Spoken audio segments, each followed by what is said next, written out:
तो अगली बार आगो तो वर्दी पहन के आ बना लेला। पहला प्रश्न पूछा गया 2023 में निम्नलिखित में से किस राज्य सरकार ने स्वतंत्रता दिवस के अवसर पर मुख्यमंत्री निःशुल्क अन्नपूर्णा खाद्य पैकेट योजना की शुरुआत किया। ये था राजस्थान, आपका राइट आंसर। तो 2023 में राजस्थान सरकार के द्वारा स्वतंत्रता दिवस के अवसर पर मुख्यमंत्री निःशुल्क अन्नपूर्णा खाद्य पैकेट योजना की शुरुआत की गई थी। नेक्स्ट है, निम्नलिखित में से किसे 30 जनवरी 2023 को भारतीय वायुसेना का नया उप प्रमुख नियुक्त किया गया? तो अमरप्रीत सिंह को नियुक्त किया गया था 30 जनवरी 2023 को। करेंट अफेयर्स का है, अभी वर्तमान में देख लीजिएगा। अगला प्रश्न पूछा गया, आधुनिक आवर्त सारणी में तत्वों को खाली स्थान दिया गया ऊर्ध्व स्तंभों में व्यवस्थित किया जाता है जिन्हें समूह कहा जाता है, और क्षैतिज पंक्तियों में व्यवस्थित किया जाता है जिन्हें आवर्त कहा जाता है। आवर्त की संख्या बोलो 7 और स्तंभ का संख्या बताओ 18। तो इसमें भरो 18 और इसमें भरो 7। 18 और 7 हमारा राइट आंसर हो जाएगा। अगला प्रश्न देखते हैं, एम.के. सरोजा जिनका जून 2022 में निधन हो गया, किस नृत्य शैली के लिए प्रसिद्ध है? इंपॉर्टेंट है भाई, जब आंसर किया आएगा ना तो हमको सबको ही आंसर की अपना अपना मेरे टेलीग्राम चैनल पे शेयर करेगा मेरे भाई, ठीक है? या मैं व्हाट्सएप नंबर आपको दे दूंगा, उस पर आप लोग जरूर से जरूर शेयर कीजिएगा, तभी तो नेक्स्ट टाइम आपको फिर से मैं इस प्रकार से प्रश्न इकट्ठा कर सकता हूँ। है, आप लोग सपोर्ट करो, ठीक है? तो अपना आंसर की जरूर भेजना है जब एग्जाम हो जाए और आपका आंसर किया है तब। तो देखिए प्रश्न पूछा गया, एम.के. सरोजा जिनका भी हाल ही में निधन हुआ है, किस नृत्य शैली से प्रसिद्ध थी? भरतनाट्यम से मेरे भाई। एम.के. सरोजा का संबंध भरतनाट्यम से, याद रखिएगा, बार बार मैं रिपीट कर रहा हूँ इसलिए कि पेपर में फंसने वाला ये प्रश्न है, ठीक है? अगला प्रश्न देखिए, प्रसिद्ध संगीत शख्सियत पंडित शिव कुमार शर्मा कौन से वाद्य यंत्र का वादन करते हैं? अब बताओ, पंडित शिव कुमार शर्मा याद है कि नहीं याद है?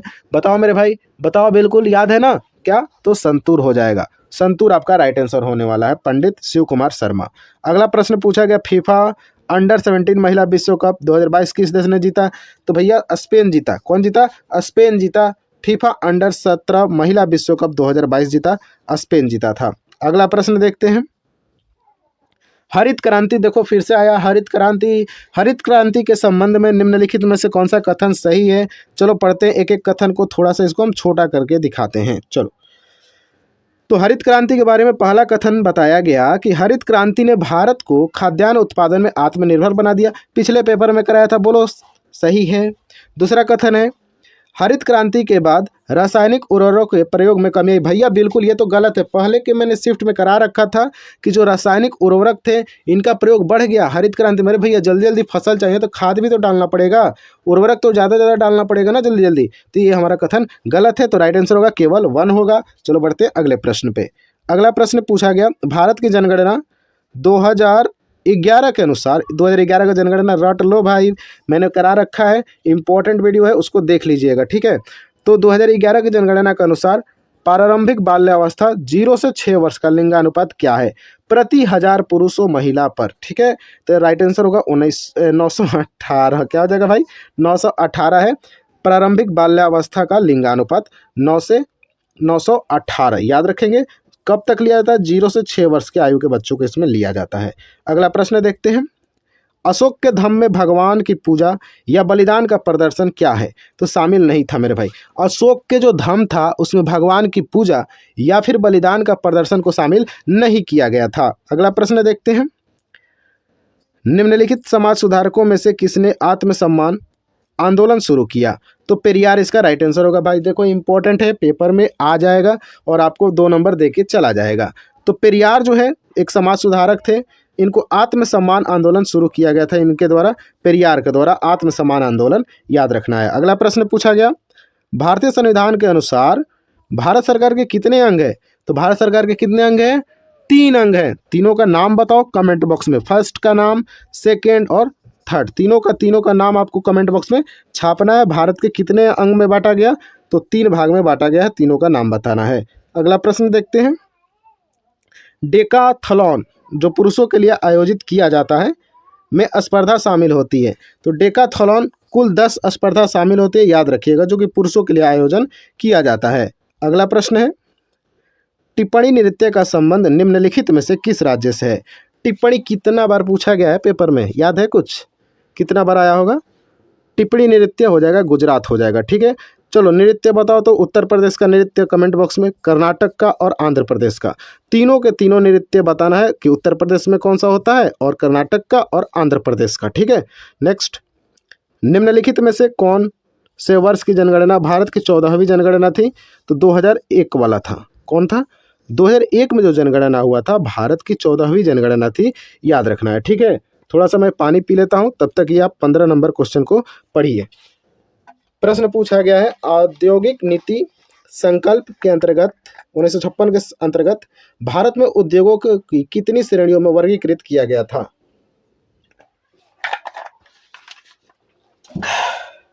तो राइट आंसर हो जाएगा 3 हो जाएगा। ठीक है, पानी मैंने पी लिया है, एनर्जी मेरा मिल गया। ठीक, तो 3 हो जाएगा।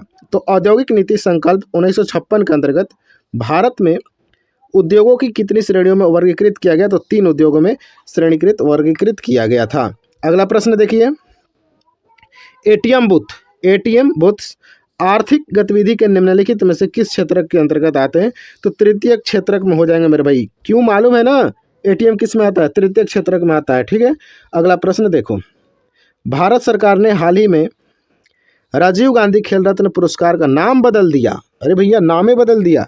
कौन सा पुरस्कार का? राजीव गांधी खेल रत्न पुरस्कार का। तो क्या नाम रखा? तो मेजर ध्यानचंद खेल रत्न पुरस्कार नाम रख दिया। मेजर ध्यानचंद के नाम पे याद रखिएगा। मेजर ध्यानचंद हॉकी के जादूगर थे, याद रखना मेरे भाई, हॉकी से जुड़े हुए प्लेयर है मेजर ध्यानचंद। अगला प्रश्न देखते हैं, राष्ट्रीय स्तर पर स्वतंत्रता दिवस दिल्ली के मनाया जाता है। कहाँ मनाया जाता है भैया स्वतंत्रता दिवस? तो लाल किला पर मनाया जाता है। ठीक है, लाल किला पर मनाया जाता है स्वतंत्रता दिवस, जो कि राष्ट्रीय स्तर पर मनाया जाता है। 19 नंबर प्रश्न है कि 2023 में क्रिकेट कंट्रोल बोर्ड BCCI ने को सीनियर पुरुष क्रिकेट चयन समिति का अध्यक्ष नियुक्त किया। तो इसका राइट आंसर हो जाएगा अजित अगरकर को नियुक्त किया गया था मेरे भाई। ऑप्शन नंबर 2 आपका राइट आंसर हो जाएगा। अगला प्रश्न है, फिर से आ गया हरित क्रांति। देख लो, इतना बार हरित क्रांति आएगा कि कंफ्यूज हो जाओगे कि क्या कर रहा है SSCGD। हरित क्रांति 1965 में शुरू हुई और भारत की पंचवर्षीय योजना वर्ष 1961 से 60 के बीच थी। तो ये तो तीसरी पंचवर्षीय योजना चल रही थी ना, 61 से 66, याद है? 61 से 66 तक चली थी तीसरी पंचवर्षीय योजना, याद रखना है। ठीक है, तो ये था हमारा 20 नंबर का प्रश्न। वीडियो कैसा लगा?